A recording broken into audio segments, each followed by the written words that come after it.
Hello everyone, आप सभी लोगों का स्वागत है टीचिंग परीक्षा के आज की इस वीडियो में, जिसके अंदर में फ्रेंड्स हम लोग बहुत सारे हमारे इंपॉर्टेंट क्वेश्चंस को देखेंगे। तो चलिए बिना किसी देरी के जल्दी से हम लोग स्टार्ट करते हैं, क्योंकि काफी ज्यादा इंतजार आप लोगों ने कर लिया है।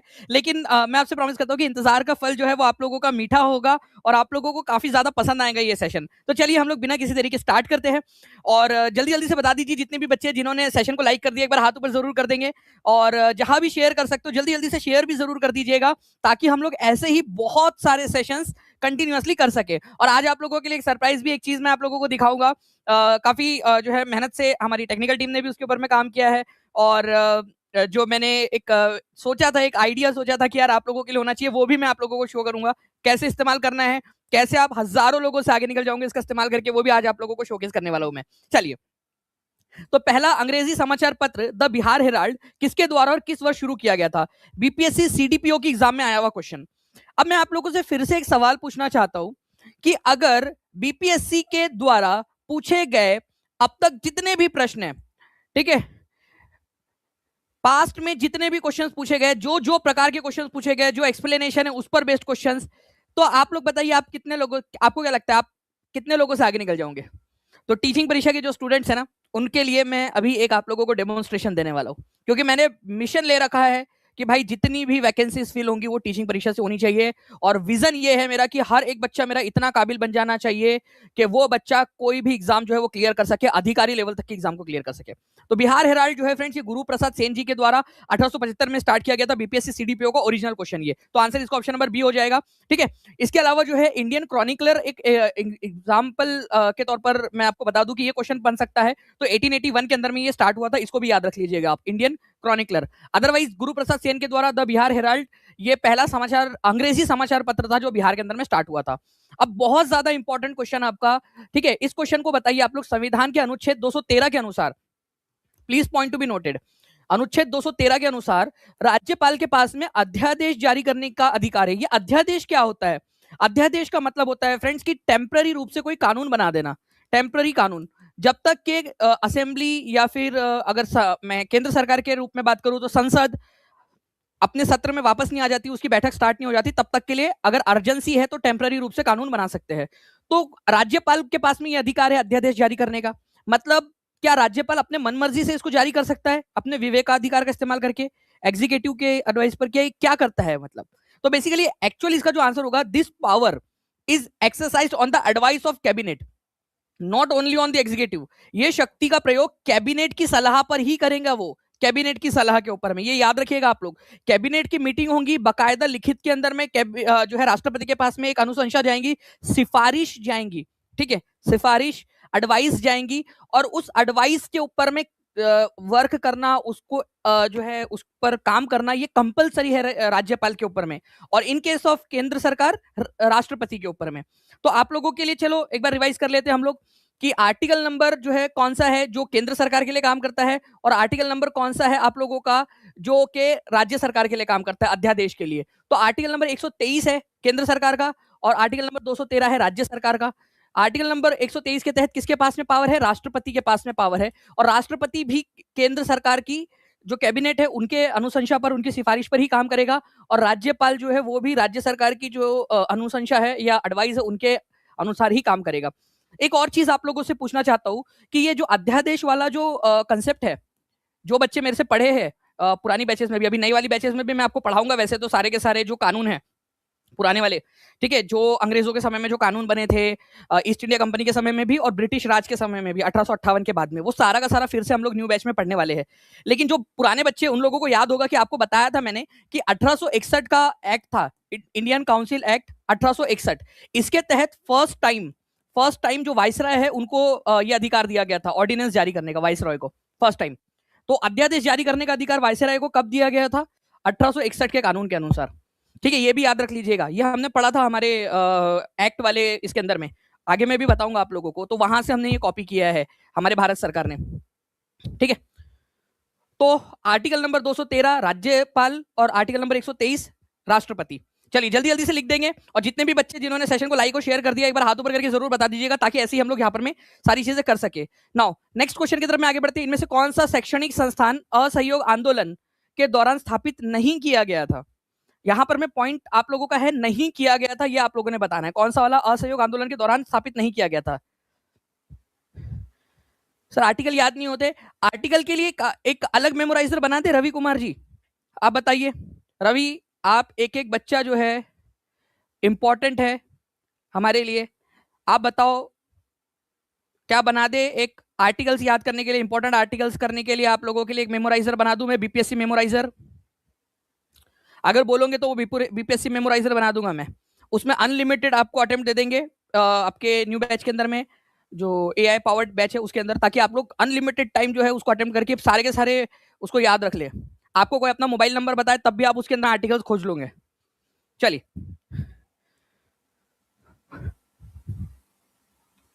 तो शैक्षणिक संस्थान असहयोग आंदोलन 1920-1922 के दौरान जो हुआ था उसमें बिहार विद्यापीठ स्थापित हुआ था, काशी विद्यापीठ जो है स्थापित हुआ था, जामिया मिल्लिया इस्लामिया भी स्थापित हुआ था। अलीगढ़ मुस्लिम यूनिवर्सिटी भाई बहुत पुराना है ये, ठीक है, ये 1875 के अंदर में Anglo oriental college, Mohammedan Anglo oriental college के रूप में स्टार्ट हुआ था, फिर बाद में उसका नाम अलीगढ़ मुस्लिम यूनिवर्सिटी पड़ा। अदरवाइज इसकी स्थापना 1875 में सर सैयद अहमद खान के द्वारा अलीगढ़ के अंदर में की गई थी, ठीक है। तो जामिया मिल्लिया इस्लामिया तो 1920 में ही स्थापित हुआ था ना, उसके हकीम अजमल खान उसके पहले चांसलर थे। आज ये जामिया मिल्लिया इस्लामिया सेंट्रल यूनिवर्सिटी है, सब पढ़ाया था आपको इसको, ठीक है। तो 1875 में हुआ था अलीगढ़ मुस्लिम यूनिवर्सिटी की स्थापना Anglo Mohammedan Anglo oriental college के नाम से सर सैयद अहमद खान के द्वारा। ओके, तो आंसर इसका ऑप्शन नंबर डी हो जाएगा। नेक्स्ट क्वेश्चन की तरफ में आगे बढ़ते हैं। जनसंख्या वही रहेंगी यदि, एनसीईआरटी बेस्ड क्वेश्चन, जल्दी बताइए इसका आंसर क्या होगा। जनसंख्या वही रहेंगी यदि, चलिए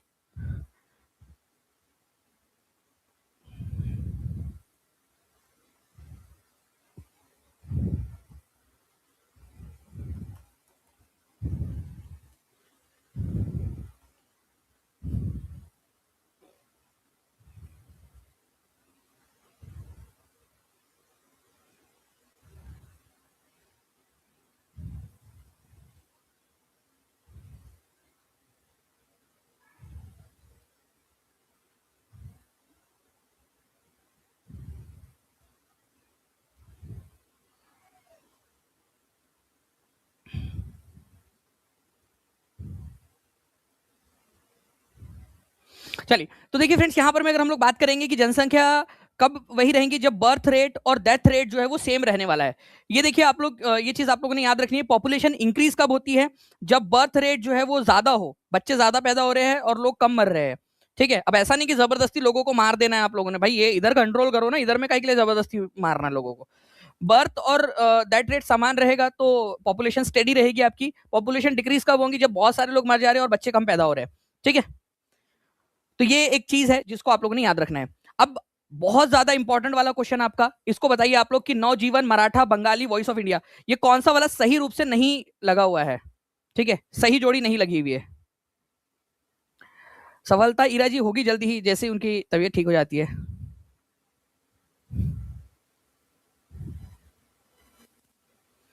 चलिए, thank you very much. 1000 plus likes के लिए आप सभी लोगों का बहुत बहुत शुक्रिया। जिन लोगों ने कर दिया है हाथ ऊपर करके बता देंगे फ्रेंड्स। देखिए, अगर मैं बात करूं यहाँ नवजीवन की, तो नवजीवन महात्मा गांधी जी के द्वारा स्टार्ट किया गया था, बिल्कुल सही है। मराठा अखबार बाल गंगाधर तिलक और केसरी भी इन्हीं के द्वारा स्टार्ट किया गया था, केसरी, ठीक है। मराठा अखबार इंग्लिश में था, केसरी मराठी भाषा में था, बाल गंगाधर तिलक के द्वारा। बंगाली नाम से जो अखबार था सुरेंद्रनाथ बैनर्जी के द्वारा स्टार्ट किया गया था।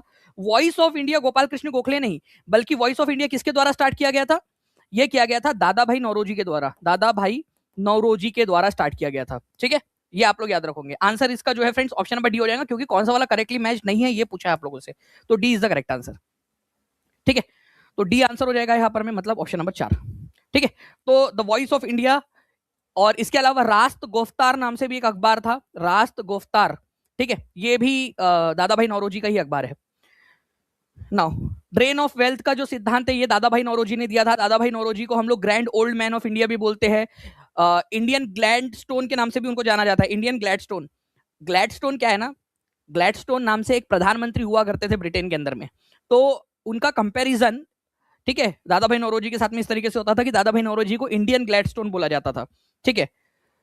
तो इंडियन ग्लैडस्टोन, इसके अलावा unofficial ambassador of India to Britain, मतलब कि भारत के अनधिकृत राजदूत, क्योंकि भारत की बात वहां तक पहुंचाते थे वो, ठीक है, दादा भाई नौरोजी, इसी वजह से। बाकी चलिए यहाँ पर मैं देखिए, महात्मा गांधी ने नवजीवन नाम की पत्रिका स्टार्ट की थी। इसके अलावा सुरेंद्रनाथ बैनर्जी के द्वारा बंगाली नाम से जो है एक समाचार पत्र स्टार्ट किया गया था। मराठा और केसरी, ठीक है, ये दो अखबार जो है बाल गंगाधर तिलक के है। मुगल सम्राट जहांगीर ने इंग्लिश खान की उपाधि किसको दी थी और क्यों दी थी?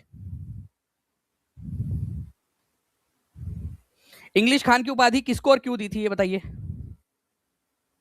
Very good. यहाँ पर मैं देखिए प्रगति कुमारी ने लिख दिया यहाँ पर मैं unofficial ambassador of India to Britain Dadabhai Naoroji. But ऐसे ही लिखना है, जो बच्चे इस तरीके से एक्टिविटी कर रहे हैं वो आगे बढ़ते जाएंगे,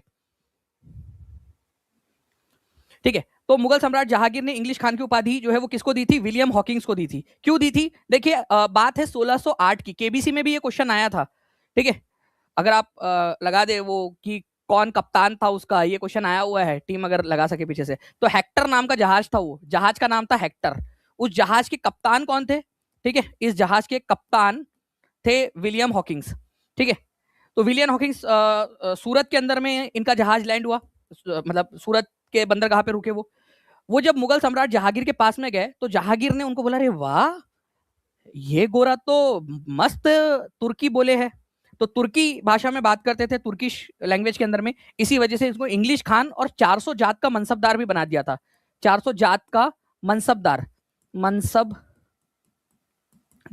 अब ये 400 जात मतलब क्या है? ये 400 जात बेसिकली एक नंबर होता था, जितना ज्यादा बड़ा नंबर उतना बड़े आप मनसबदार, ये माना जाता था इसके अंदर में, ठीक है। तो 400 जात कितने जात का मनसबदार बनाया था, ये भी बोला जा सकता है, पूछा जा सकता है आप लोगों से, ठीक है,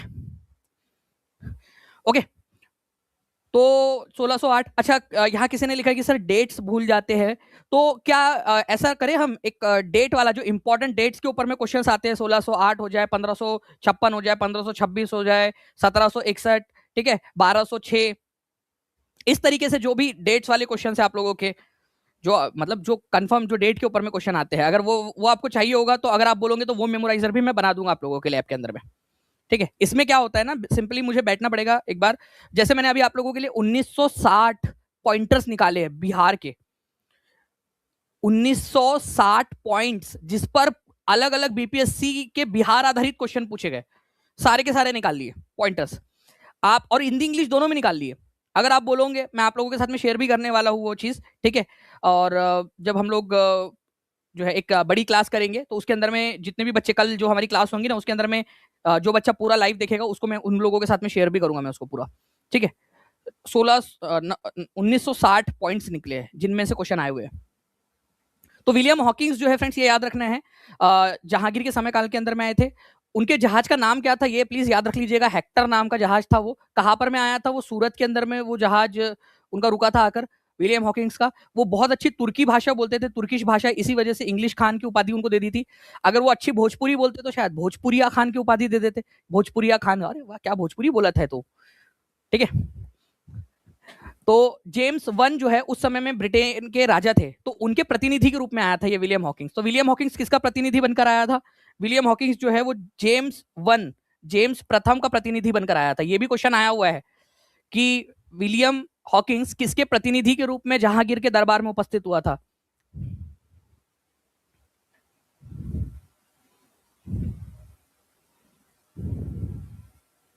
सर इस बार सिलेक्शन लेना है कैसे भी, इस बार कैसे भी सिलेक्शन दिलाना ही है। मैं तो आपको बता रहा हूं, मैंने तो मिशन लिया हुआ है और पूरी टीचिंग परीक्षा की टीम ने मिशन उठाया हुआ है।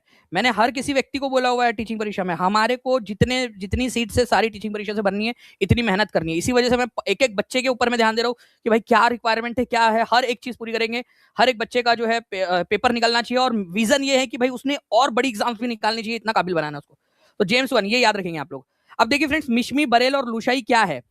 अब मैं यहाँ पर मैं इसको आपको बता दूं कि इसको थोड़ा सा हम एक लेवल और आगे बढ़ाएंगे। मैं आप लोगों से 2 मिनट अनइंटरप्टेड जो है यहाँ पर मैं कंसंट्रेशन का तालिब हूं। मैं चाहूंगा कि आप लोग जो है यहाँ पर मैं करवाए, यहाँ पर मैं एक दिन टीचिंग परीक्षा पे लाइव मीट टाइप का क्लास होता है वैसे लीजिए। चलिए ठीक है, सलाम रजा जी, एक काम करते हैं हम ना, ऐसे करते हैं, टेस्ट रखा करेंगे हम, ठीक है। एक बड़ी बड़ी टेस्ट रखा करेंगे, और उसमें फिर क्या करेंगे कि जो टॉप 100 में आएगा ना उन लोगों के साथ में, या टॉप 50 में आएगा उनके साथ में हम कुछ ऐसा मीट टाइप का रखा करेंगे। इससे क्या होगा, बढ़िया अच्छे से हो जाएगा, सारी चीजें आप लोगों के साथ में बातचीत भी होती रहेंगी।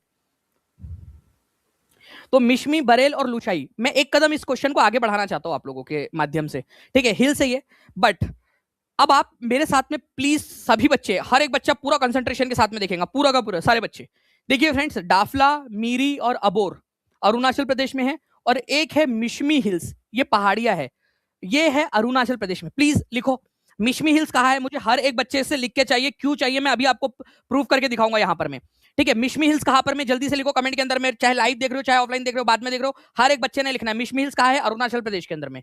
उसके बाद में आप देखिए यहाँ पर में ये जो बराइल हिल्स है ना, ये यहाँ पर में आप लोगों का आसाम में मिलेगा, ये मणिपुर में नहीं है, मणिपुरी हिल्स और जो है ये माउंट सारामती है नागालैंड में, लेकिन ये इस तरीके से अगर आप देखोगे तो ये आसाम में जा रहा है, तो आसाम में है। बराइल हिल्स लिखो सभी लोग, कहां पर में है, बराइल हिल्स, ठीक है, आसाम के अंदर में है, लिखो ये बराइल, आसाम के अंदर में, आसाम राज्य के अंदर में है बराइल हिल्स, आसाम में।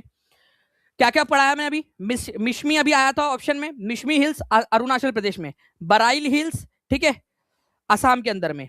उसके बाद में लुशाई हिल्स आप लोगों को कहां पर में मिलेगा, मिजोरम के अंदर में, लुशाई, लुशाई हिल्स मिजोरम के अंदर में, लुशाई हिल्स मिजोरम के अंदर में है, ठीक है। चलो तो एक एक करके हम लोग यहां पर में बात करते हैं। गारो, खासी, जयंतिया मेघालय के अंदर में, बराइल हिल्स आसाम के अंदर में है, ठीक है। इसके अलावा मिकिर हिल्स, ये भी आप लोगों को आसाम के अंदर में मिलेगा। पटकाई बुम जो है वो भी आप लोगों को कहां पर में मिलेगा फ्रेंड्स, ठीक है, आसाम के अंदर में मिलेगा। अब यहां पर मैं थोड़ा सा आप लोगों को जो है बता दूं कि क्या क्या पूछा था। जैसे मिश्मी आपसे पूछा था, तो मिश्मी कहाँ है, अरुणाचल प्रदेश में, लिखते जाओ सभी के सभी अरुणाचल प्रदेश में। बरेल हिल्स कहां पर में है, ये आसाम में है, लिखो सभी बच्चे ने लिखना है। लुशाई हिल्स कहां पर में है, मिजोरम के अंदर में है, मिजोरम में, ओके, लुशाई मिजोरम में, लिखो जल्दी जल्दी से कमेंट के अंदर में, हर एक बच्चा लिख दिया। चलिए अब देखिए फ्रेंड्स, आगे में मैं आप लोगों को लेकर चलता हूं। अब यूपीपीसीएल जेई ईई 29 मार्च 2022 के सेकंड शिफ्ट का पेपर आपके खिदमत में पेश है, बताइए यहां पर में इसका आंसर क्या होगा।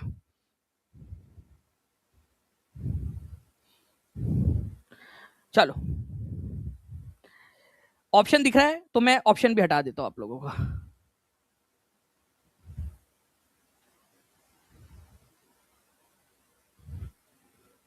बताइए यूपीपीसीएल जेईई 29 मार्च 2022 के शिफ्ट का क्वेश्चन आप लोगों का, बताओ जल्दी से इसका आंसर क्या होगा।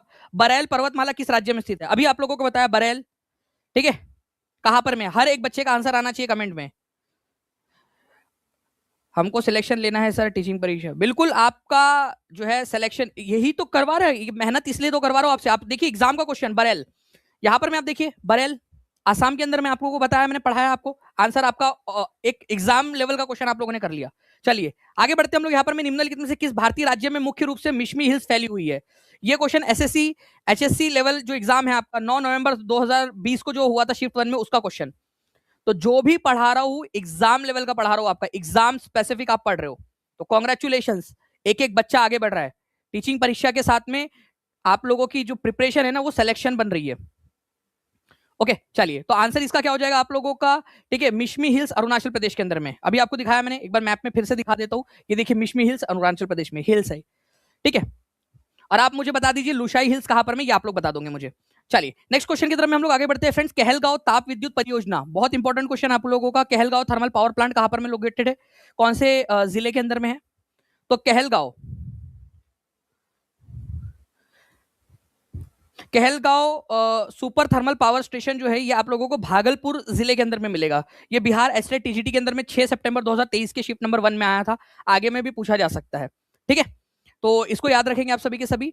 और आपको बता दूं कि 1985 के अंदर में ये स्टार्ट हुआ था सबसे पहले, ठीक है, 1985 के अंदर में ये स्टार्ट हुआ था, ठीक है, भागलपुर के अंदर में। तो Kahalgaon super thermal power station Bhagalpur में है, इसकी स्थापना कब हुई थी अगर ये क्वेश्चन आ जाए तो 1985 के अंदर में, 1985 के अंदर में, ठीक है। चलिए बहुत बढ़िया, एक बार जहां भी शेयर कर सकते हो शेयर जरूर कर देंगे, और जिन लोगों ने चैनल को सब्सक्राइब कर दिया हाथ ऊपर करके जरूर बता दीजिए चैनल को सब्सक्राइब किया है या नहीं आप लोगों ने। तो आंसर इसका ऑप्शन नंबर बी हो जाएगा आप लोगों का, भागलपुर के अंदर में लोकेटेड है आपका कहलगांव ताप विद्युत परियोजना 1985 में बना था। नेक्स्ट क्वेश्चन, 1928 में गठित इंडिपेंडेंस फॉर इंडिया लीग के अध्यक्ष कौन थे, इंडिपेंडेंस फॉर इंडिया लीग के अध्यक्ष,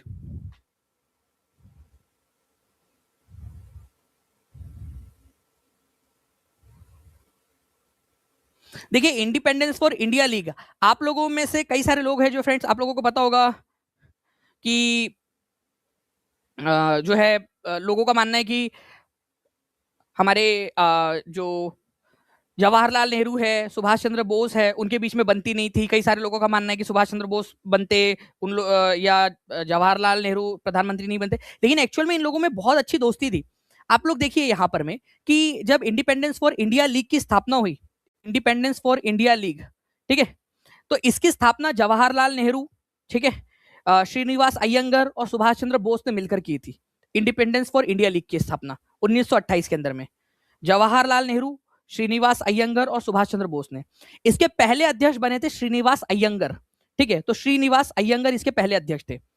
अब यहां पर मैं आप लोगों की बात आती है, रासबिहारी बोस भी एक तरीके से एक अलग इसमें रिलेटेड है आपका। उन्होंने एक बनाया था जिसका नाम था इंडियन इंडिपेंडेंस लीग, ठीक है। इंडियन इंडिपेंडेंस लीग अगर किसने स्टार्ट किया था, अगर ये क्वेश्चन आ जाए आप लोगों से, तो आप लोगों का आंसर होगा, ठीक है, रासबिहारी बोस, ठीक है। चलिए,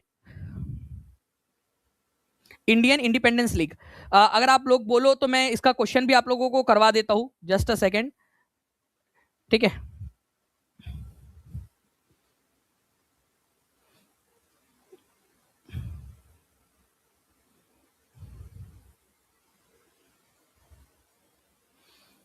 और हाथ कंगन को आरसी क्या, पढ़े लिखे को फारसी क्या, और टीचिंग परीक्षा के साथ में पढ़ रहे हैं आप लोग, तो भाई प्रूफ क्या, प्रूफ के साथ दे देता हूं आप लोगों को, ठीक है। पश्चिम बंगाल सीएस एग्जाम के अंदर में आया हुआ क्वेश्चन आपके सामने लगा भी दिया मैंने, ठीक है।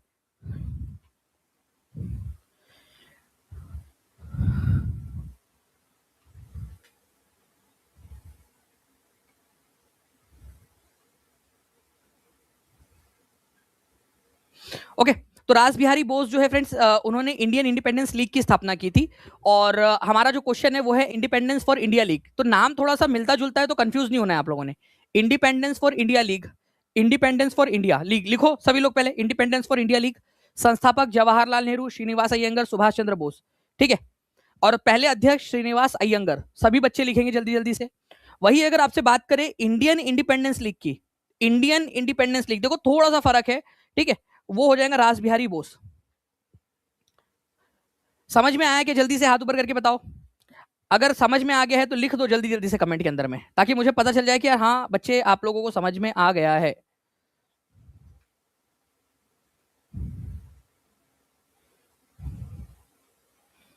ओके, चलिए, thank you very much friends for 1500 plus likes. आप सभी लोगों का बहुत बहुत शुक्रिया। जिन बच्चों ने सेशन को लाइक कर दिया वो एक बार जल्दी बता दीजिए, सर आपका पढ़ाया हुआ समझ आसानी से आ जाता है। Thank you very much Irfan ji, ठीक है। और ऐसे ही आसानी से मैं आपको याद करवाऊंगा, मुझे पता है फ्लो कैसे रखना है। इंडिपेंडेंस फॉर इंडिया लीग की बात करेंगे तो जवाहरलाल नेहरू, श्रीनिवास अय्यंगर, सुभाष चंद्र बोस, श्रीनिवास अय्यंगर पहले अध्यक्ष। इंडियन इंडिपेंडेंस लीग बोला जाए तो रासबिहारी बोस। मैं आप लोगों को बता दूं कि पश्चिम बंगाल सीएस प्रीलिम्स के अंदर में 2019 का क्वेश्चन लीजिए आपके सामने पेश है, हर बच्चा आंसर करेगा अब यहाँ पर में, इंडियन इंडिपेंडेंस लीग। अब बताओ इसका आंसर, डायरेक्टली आपको दिख गया है वैसे तो कोई बात नहीं, लेकिन आंसर हो जाएगा option number A, Rash Behari Bose. खत्म बात, ठीक है। इतना आसानी से आपका पेपर में क्लियर करवा सकता हूं। तो जो बच्चे जुड़ना चाहते हैं टीचिंग परीक्षा के साथ में, आज ही जाकर टीचिंग परीक्षा के साथ में जुड़ जाइए। मैं आप लोगों को एक गुड न्यूज भी देने वाला हूँ। प्लीज टीम एक बार देख लीजिएगा कि हमारे जो आज की जो गुड न्यूज बच्चों को हम दिखाने वाले हैं उसकी प्रिपरेशन हो चुकी है क्या, वो पूरा तरीके से तैयार है क्या, ठीक है। ओके, चलिए आगे बढ़ते हम लोग। सम्राट शाह आलम द्वितीय ने ईस्ट इंडिया कंपनी को बंगाल, बिहार और उड़ीसा की दीवानी प्रदान की थी। तो हुआ यूं था फ्रेंड्स, ठीक है, शाह आलम द्वितीय बंगाल, बिहार और उड़ीसा की जो दीवानी अधिकार है वो कौन से मुगल सम्राट ने दी थी, तो शाह आलम द्वितीय ने दी थी, शाह आलम द सेकंड। क्यों दी थी उन्होंने, क्या उनको बहुत दया आ गई थी देने के लिए कि भाई ईस्ट इंडिया कंपनी इतने दूर से आई है तो इसको कुछ ना कुछ दिया जाए?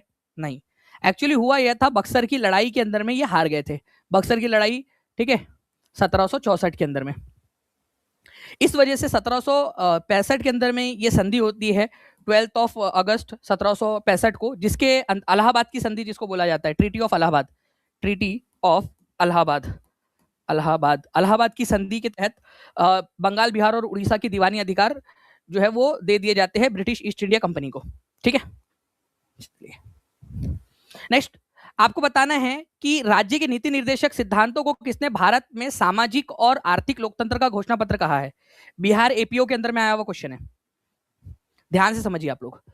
डीपीएसपी के बारे में बात करूं तो हमारे भारत के संविधान के अंदर में इसको भाग नंबर 4 में रखा गया है, पार्ट नंबर 4 में, ठीक है, पार्ट नंबर 4, आर्टिकल नंबर 36 से लेकर 51 तक के आर्टिकल्स इसके अंदर में मौजूद है।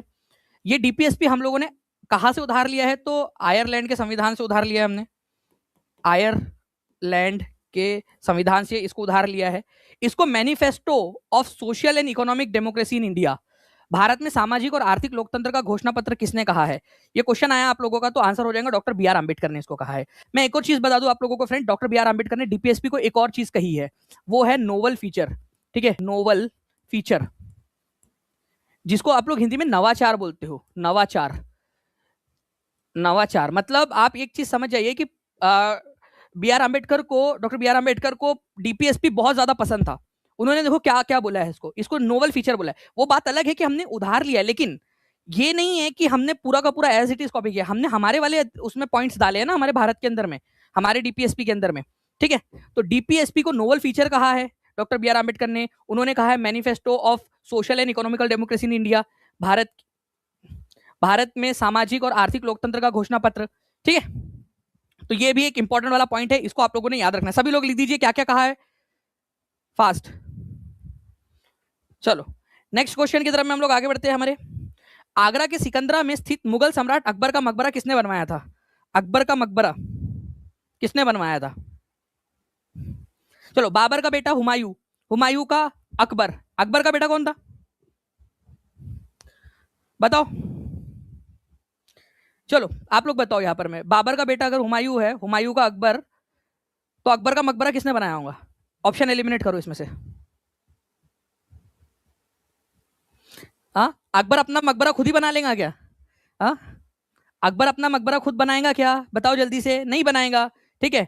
तो अकबर का बेटा जो था, बाबर का बेटा हुमायूं, हुमायूं का अकबर, अकबर का बेटा था जहांगीर, तो जहांगीर ने बनाया था, ठीक है। तो आंसर यहां पर हो जाएगा जहांगीर, सी इज द करेक्ट आंसर, ठीक है।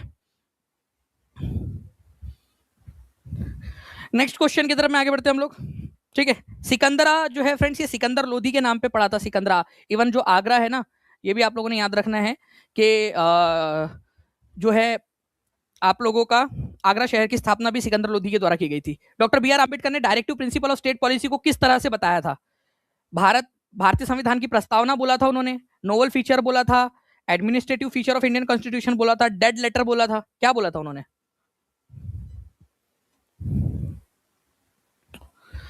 अभी आपको बताया ना कि क्या बोला था उन्होंने नोवल फीचर बोला था इसको, ठीक है, नवाचार, एक नवीन विशेषता, नई विशेषता या नवाचार बोला था उन्होंने, ठीक है। इसके अलावा जो है, अब देखिए आप लोगों का बीपीएससी 2015 के अंदर में, सरफरोशी की तमन्ना अब हमारे दिल में है, देखना है जोर कितना बाजुए कातिल में है, ये किसने कहा था? ठीक है, तो ये जो है फ्रेंड्स आप लोगों ने याद रखना है कि बिस्मिल ने कहा था, ठीक है। और ये कौन से है? बिस्मिल अजीमाबादी, राम प्रसाद बिस्मिल नहीं है, ये बिस्मिल अजीमाबादी है। ये पूरी की पूरी लिस्ट आप लोगों को टीचिंग परीक्षा के एप्लीकेशन के ऊपर में प्रोवाइड करवा दी गई है, और इसको मेमोराइजर में भी डाल दिया गया आप लोगों का, मेमोराइजर में भी, ताकि आप लोगों को याद हो सके, ठीक है। तो आप लोगों के लिए ये भी एक अच्छी चीज है। चलिए, रैपिड रिवीजन के लिए कितने लोग तैयार है? हाथ ऊपर करके बताएंगे जल्दी जल्दी से। रैपिड रिवीजन के लिए कितने लोग तैयार है? फास्ट। फिर इसके बाद में मैं आप लोगों को एक सरप्राइज जो है वो दिखाता हूं आप लोगों का।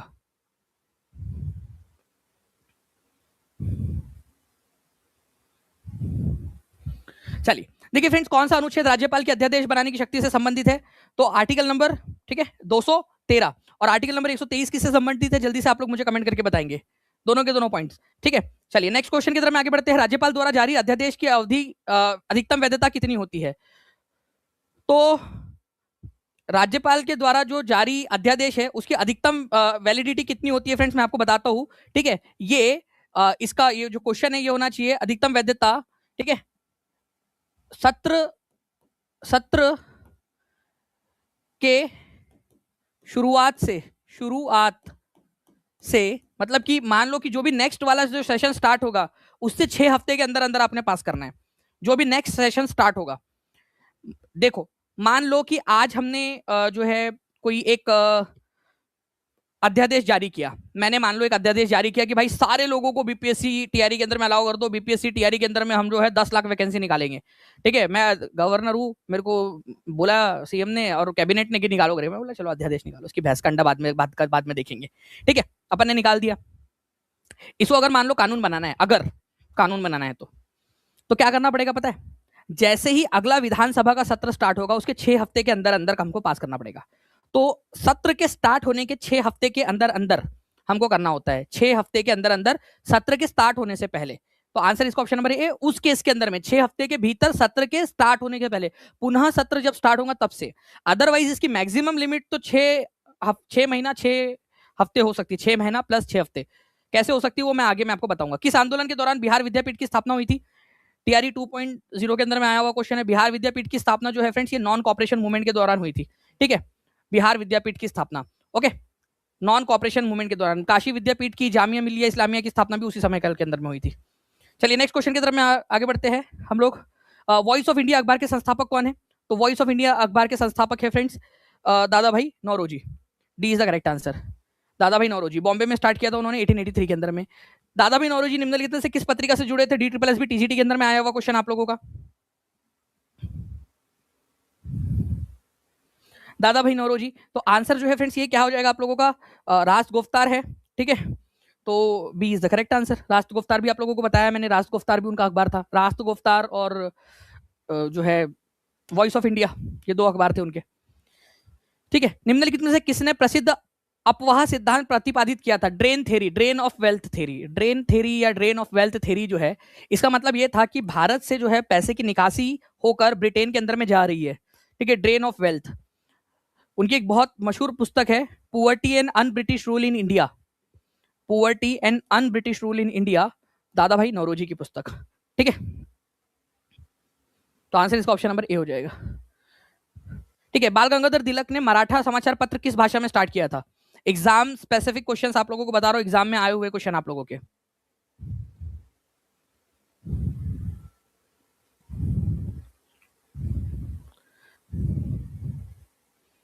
आप लोगों में से जितने भी बच्चे हैं जो टीचिंग परीक्षा के पेड कोर्सेज के साथ में जुड़ना चाहते हैं, अभी आप लोगों के पास में सबसे सही समय चल रहा है फ्रेंड्स। मैं आपको बता दूं, इंडिया इस कूपन कोड का इस्तेमाल अभी भी आज आप लोगों के हैवी रिक्वेस्ट के ऊपर में इसको रखा गया था।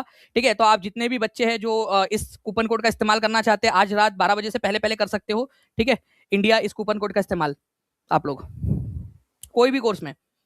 बाल गंगाधर तिलक ने मराठा समाचार पत्र जो है ये इंग्लिश भाषा में स्टार्ट किया था, मराठी में नहीं।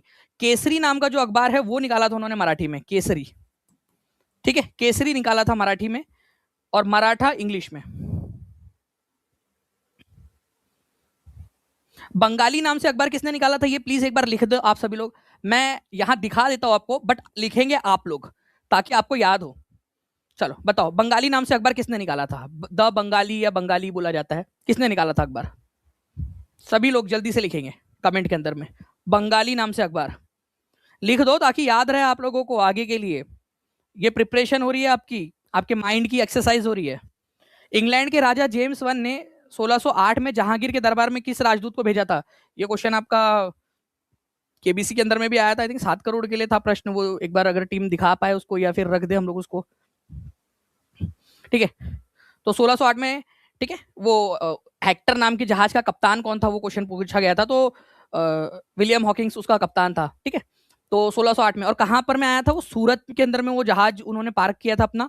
ठीक है, और जब जहांगीर से मिले तो जहांगीर ने उनको इंग्लिश खान की उपाधि दी थी, इंग्लिश खान की उपाधि दी थी और 400 जात का मनसबदार बनाया था, 400 जात का मनसबदार। अच्छा, ये मनसबदारी वाली प्रथा किसने स्टार्ट की थी पता है क्या आप लोगों को? मनसबदारी वाली प्रथा जो है ये अकबर ने स्टार्ट की थी, अकबर ने। और इसने भी कहां से उधार लिया था? ये मंगोल लोगों से उधार लिया था, मतलब मंगोल लोगों से सीखा था, मंगोल से।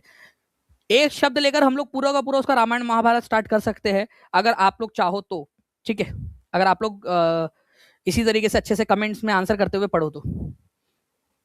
ठीक है, चलिए नेक्स्ट क्वेश्चन की तरफ में आगे बढ़ते हैं। एनटीपीसी कहलगांव बिहार के किस जिले में स्थित है? बिहार स्टेट के अंदर में आया हुआ क्वेश्चन। देखिए ये आप लोगों का 2025 में फिर से रिपीट हुआ ये क्वेश्चन, 2023 के बाद में कहलगांव वाला। इससे पहले ये क्वेश्चन आप लोगों का 2023 में भी आया था, तो फिर से रिपीट हुआ। कब बना था ये? 1985 के अंदर में कहलगांव।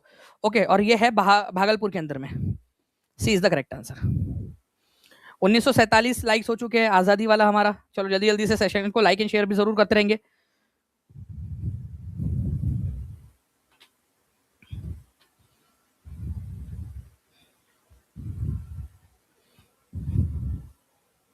किसने इंडिपेंडेंस फॉर इंडिया लीग की स्थापना की थी? इंडिपेंडेंस फॉर इंडिया लीग,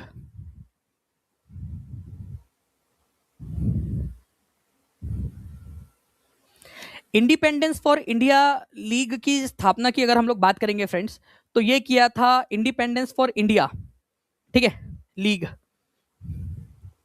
एक था इंडियन इंडिपेंडेंस लीग और एक था इंडिपेंडेंस फॉर इंडिया, एक था इंडियन इंडिपेंडेंस, ठीक है। तो दोनों याद रखना है। तो जवाहरलाल नेहरू और सुभाष चंद्र बोस ने, और श्रीनिवास अयंगर भी थे उसमें, प्लस प्लस श्रीनिवास श्रीनिवास श्रीनिवास अयंगर, ठीक है। और ये श्रीनिवास अयंगर इसके फर्स्ट प्रेसिडेंट बने थे, फर्स्ट प्रेसिडेंट, ठीक है।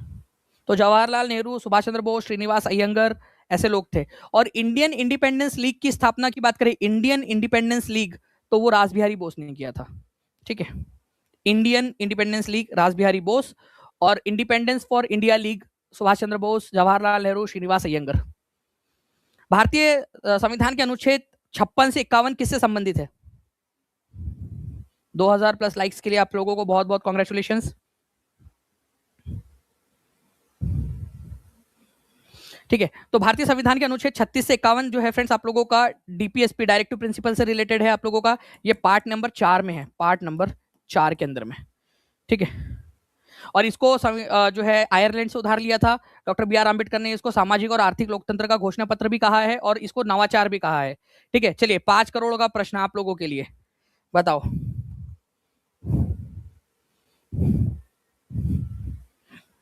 सभी लोग जल्दी जल्दी से बताएं।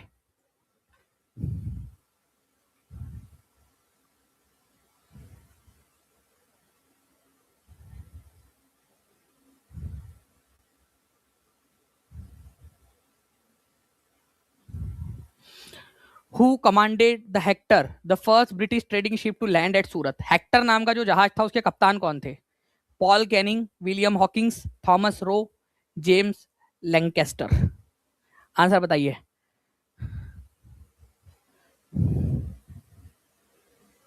पांच करोड़ का क्वेश्चन, तो आंसर हो जाएगा विलियम हॉकिंग्स, ठीक है। तो कॉन्ग्रेचुलेशन, 5 करोड़ रुपए जीत गए आप लोग। ये देखिए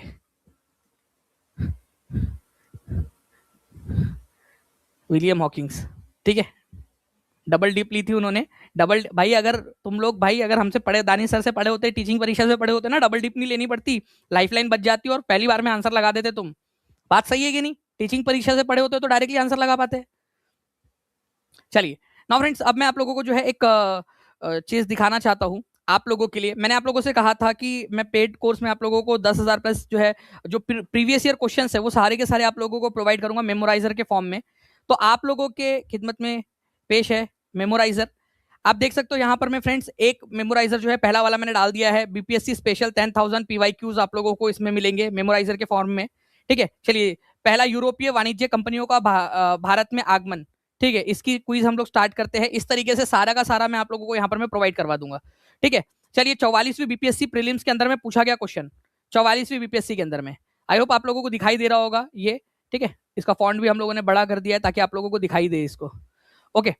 तो आप लोग देखिए, किस अंग्रेज अधिकारी ने पुर्तगाली को सॉली के स्थान पर हराया था? विलियम हॉकिंग्स ने, ठीक है, थॉमस बेस्ट ने, थॉमस रो ने, या जेसिया चाइल्ड ने? तो आंसर इसका थॉमस बेस्ट है। तो देखिए आप लोगों का यहाँ पर मैं आंसर याद हो गया आप लोगों को, ठीक है। चलिए तो थॉमस बेस्ट ये आप लोगों का आंसर हो गया। पुर्तगालियों को हराने वाला अधिकारी। किस युद्ध में ब्रिटिश ने फ्रांस को अंतिम रूप से पराजित किया था? अंतिम रूप से पराजित, वनडी वॉश, उनका पूरा वॉश हो गया था, ठीक है। तो ये आप लोगों को पेड क्लास के अंदर में मिल जाएगा। जो भी बच्चे जुड़ना चाहते हैं वो लोग जल्दी से जाकर टीचिंग परीक्षा एप्लीकेशन पर या नीचे में जो नंबर चल रहा है उस पर कॉल करके या टीचिंग परीक्षा की वेबसाइट पर जाकर ज्वाइन हो सकते हैं। बैटल ऑफ वेंडी वॉश, देखिए पूरा का पूरा एक्सप्लेनेशन भी आपको यहाँ पर में मिल रहा है, पूरा एक्सप्लेनेशन, ठीक है।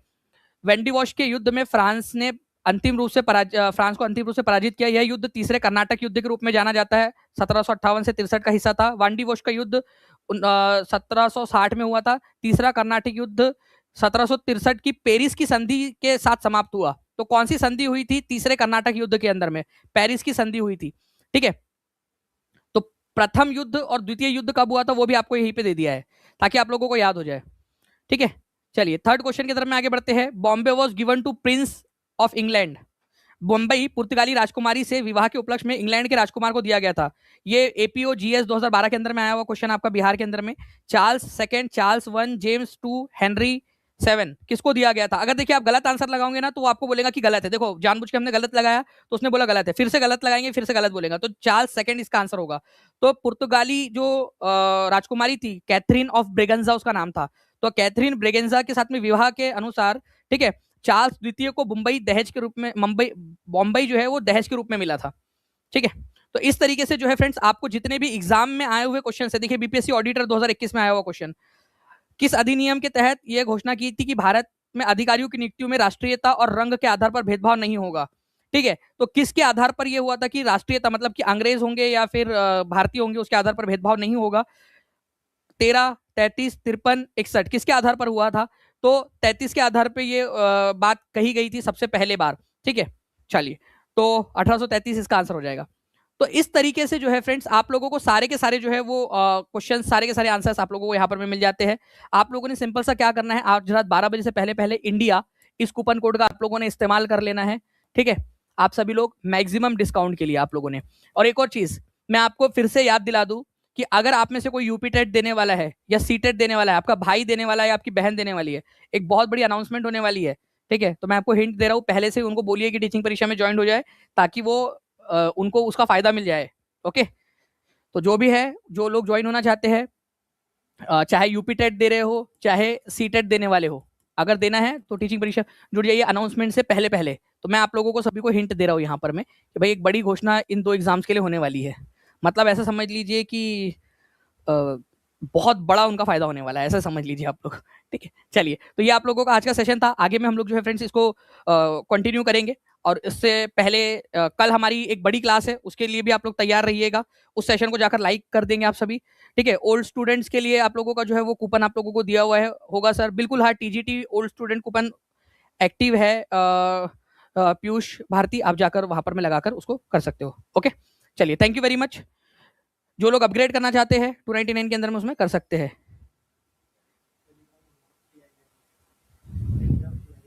जी हाँ, तो और इसके अलावा जो है फ्रेंड्स जो बच्चे टीआरई की तैयारी कर रहे हैं, ठीक है, तो आप लोगों के लिए एक और चीज है। आप लोग क्या करिएगा, आप लोगों को एक लिंक दी गई है नीचे में या डिस्क्रिप्शन में आपको लिंक मिल जाएंगे बीपीएससी का टेलीग्राम ग्रुप टीचिंग परीक्षा का। ठीक है, तो TRE by TP, TRE by TP, ठीक है, ये लिंक है और उसका पूरा जो नाम लिखा हुआ है उसके ऊपर में वो लिखा हुआ है आपका, ठीक है, बीपीएस टीआरई 4 बाय टीचिंग परीक्षा। ठीक है, टीआरई 4 बाय टीचिंग परीक्षा। ठीक है, आप चाहो तो ये सर्च कर लो, चाहे तो ये सर्च कर लो, दोनों में आ जाएगा आप लोगों का। ठीक है, बस ध्यान से, क्योंकि कई सारे जो है फ्रेंड्स आप लोग देखिए यहाँ पर मैं जैसे मैं बता रहा हूँ आपको, उतने देर के अंदर में 300 बच्चे जुड़ गए, जैसे ही मैंने बताया उतने देर के अंदर में बच्चे भी जुड़ गए हैं। ठीक है, तो 300 से ज्यादा ही बच्चे जुड़ गए जितने देर में बताया, तो इतना फास्ट है बच्चे, तो कॉन्ग्रेचुलेशन आपको। और सही ग्रुप में जुड़ना है आप लोगों ने। ठीक है, अच्छे से देखकर। ठीक है, अभी आप लोगों के लिए ये जो आज की क्लास है उसकी पीपीटी भी मैं वहां पर मैं डाल दूंगा आप लोगों के लिए, पीडीएफ आप लोगों के लिए, ताकि आप लोग जो है इसकी प्रैक्टिस कर सके। ओके, चलिए thank you very much friends, मिलते हैं हम लोग हमारे नेक्स्ट लेक्चर के अंदर में। टेलीग्राम ग्रुप को ज्वाइन जरूर कर लेना है आप लोगों ने, और टेलीग्राम के अंदर में ही आप लोगों के लिए एक व्हाट्सएप की भी लिंक डाल देंगे, जो बच्चे व्हाट्सएप के ऊपर में है, व्हाट्सएप का जो चैनल है उसके अंदर में भी आप लोग जुड़ जाइएगा, ताकि आप लोगों को दोनों जगह के ऊपर में सारी की सारी जो अपडेट्स है वो मिलती रहे। ओके, चलिए थैंक यू। और इंडिया कोड के बारे में जो बच्चे पूछ रहे हैं, बिल्कुल आप लोगों का चालू है इंडिया कोड मैक्सिमम डिस्काउंट के लिए, सीटेट यूपीटेट के लिए आप लोग अपने जो भी आपके हस्बैंड कर रहे हैं, वाइफ कर रही है, या भाई बहन जो भी कर रहा है, या आपका पड़ोसी अड़ोसी जो भी कर रहा है उनको बता दीजिएगा। और साथ ही साथ जो है जो ओल्ड स्टूडेंट है वो अपग्रेड भी इसमें कर सकते हैं। ओके, चलो thank you very much, take care and bye, God bless you, thank you.